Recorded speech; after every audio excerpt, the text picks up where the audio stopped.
ഇന്നും അപ്പമാണേ. അപ്പത്തിനൊരു കറി ഉണ്ടാക്കണം.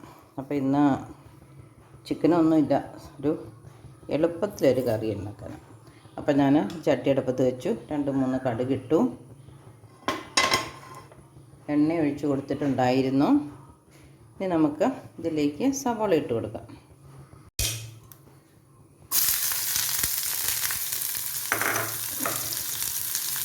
സവാള ഇട്ട് കൊടുത്താൽ പിന്നെ തൊട്ട് പുറകെ അല്പം ഉപ്പ്. ഇത് നമുക്ക് ഒന്ന് ഇളക്കി വഴറ്റിയെടുക്കാം.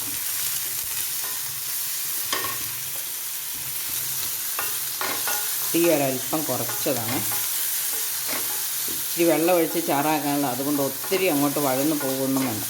പയ്യൊന്ന് എണ്ണയ്ക്കകത്തൊന്ന് മയങ്ങിയാൽ മതി. ഇനി നമുക്ക് തക്കാളിക്ക് ചേർത്ത് കൊടുക്കാം. ഒരു സവാളയുടെ പകുതി ഉണ്ടായിരുന്നല്ലോ, ഒരു വലിയ സവാളയായിരുന്നു. അപ്പോൾ തക്കാളിക്കായി അതുപോലെ തന്നെ ഒരു തക്കാളിക്കയുടെ പകുതിയുള്ളൂ.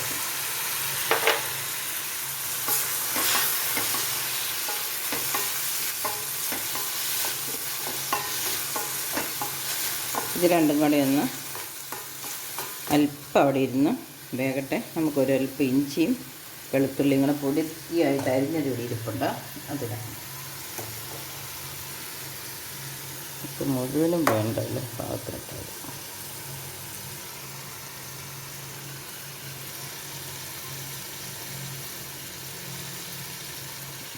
മതി.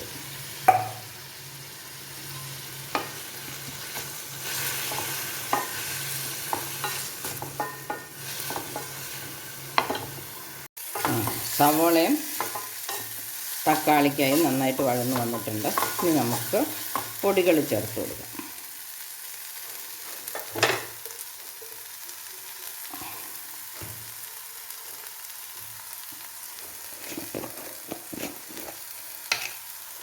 മഞ്ഞൾ പൊടി,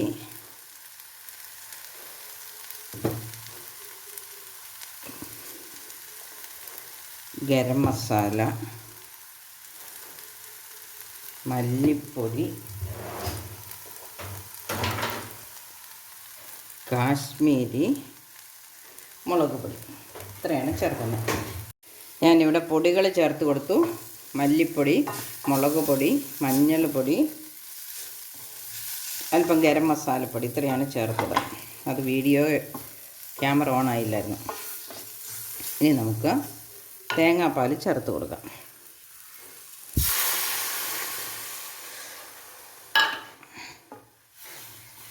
രണ്ടു പേർക്ക് അപ്പത്തിന് ഇത് പോരെ. അപ്പം നമുക്ക് ഇത് പയ്യെ തിളച്ച് വരുമ്പോഴത്തേനും ഇതിനകത്തേക്ക് ഒരു മുട്ട ഉടച്ചൊഴിച്ച് ഇളക്കണം.